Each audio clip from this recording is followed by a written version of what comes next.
राधे राधे। श्री हरिवंश।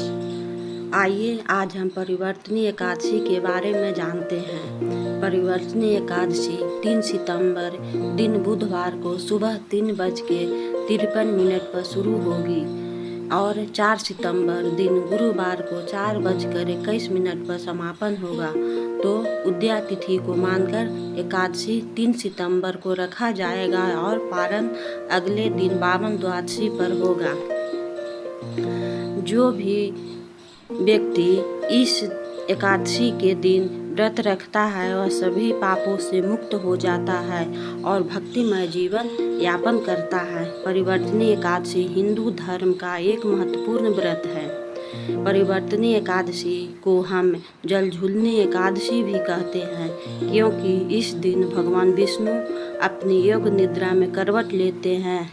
इस एकादशी पर भगवान विष्णु के वामन अवतार और माँ लक्ष्मी की पूजा की जाती है। यह व्रत करने से वाजपेय यज्ञ के समान फल मिलता है और सब पापों से मुक्ति मिलती है। इस दिन दान का विशेष महत्व है। इस दिन तांबा, चांदी, चावल और दही का दान करने से साधक को सभी परेशानियों से छुटकारा मिलता है। परिवर्तनीय एकादशी व्रत कथा। धर्मराज युधिष्ठिर बोले, हे भगवान, भादों की शुक्ल पक्ष की एकादशी का क्या नाम है तथा इसकी विधि क्या है? इस एकादशी के व्रत को करने से कौन सा फल मिलता है, सो सब समझा कर कहिए। श्री भगवान बोले, हे राज श्रेष्ठ, अब मैं अनेक पाप नष्ट करने वाली तथा अंत में स्वर्ग देने वाली भादों की शुक्ल पक्ष की वामन नाम की एकादशी की कथा को कहता हूँ। आप इसे ध्यान पूर्वक सुने। इस एकादशी को जयंती एकादशी भी कहते हैं। इस एकादशी की कथा सुनने मात्र से ही समस्त पापों का नाश हो जाता है। इस एकादशी के व्रत का फल वाजपेय यज्ञ के फल से भी अधिक है।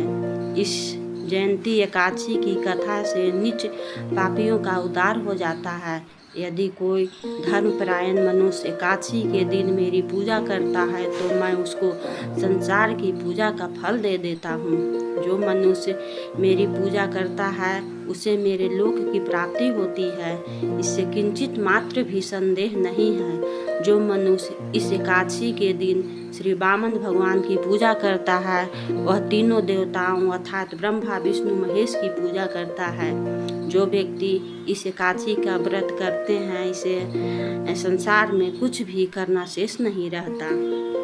इस एकादशी के दिन विष्णु भगवान करवट बदलते हैं, इसीलिए इसे परिवर्तनीय एकादशी कहते हैं।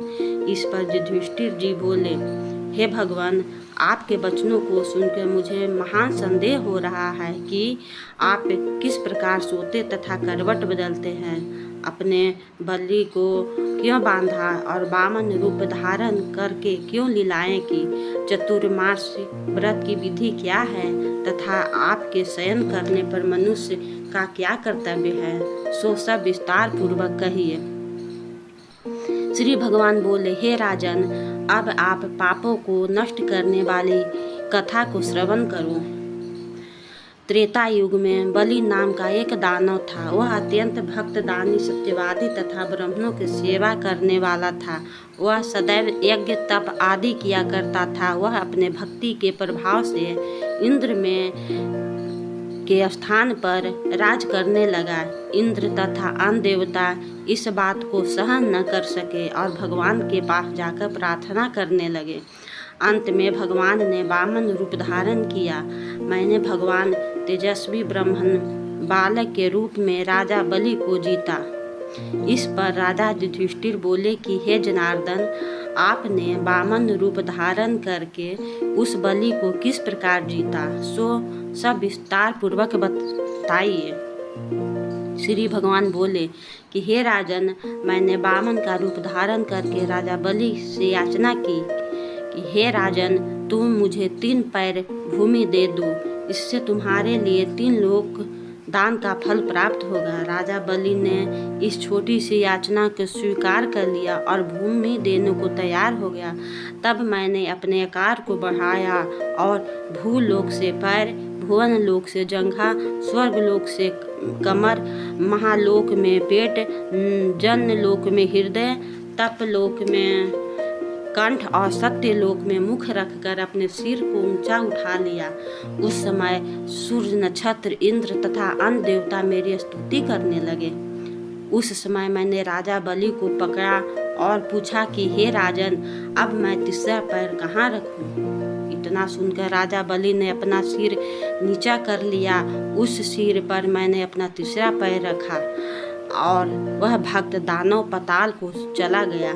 जब मैंने उसे अत्यंत विनीत पाया तो मैंने उससे कहा कि हे बलि, मैं सदैव तुम्हारे पास रहूँगा। भादो के शुक्ल पक्ष परिवर्तनी नामक एकादशी के दिन मेरी एक प्रतिमा राजा बलि के पास रहती है और एक क्षीर सागर में शेष नाग पर शयन करती रहती है। इस एकादशी को विष्णु भगवान सोते हुए करवट बदलते हैं। इस दिन त्रिलोकी के नाथ श्री विष्णु भगवान की पूजा की जाती है। इसमें चावल और दही सहित चांदी का दान दिया जाता है। इस दिन रात्रि को जागरण करना चाहिए। इस प्रकार व्रत रखने से मनुष्य समस्त पापों से मुक्त होकर स्वर्ग लोक को जाता है। वह स्वर्ग लोक में जाकर चंद्रमा के समान सदैव प्रकाशित होते रहते हैं। इनको इस लोक तथा परलोक दोनों में यश मिलता है। जो इन पापों को नष्ट करने वाली कथाओं को सुनते हैं उसे अश्वमेघ यज्ञ का फल मिलता है। बोलो विष्णु भगवान की जय। राधे राधे। श्री हरिवंश।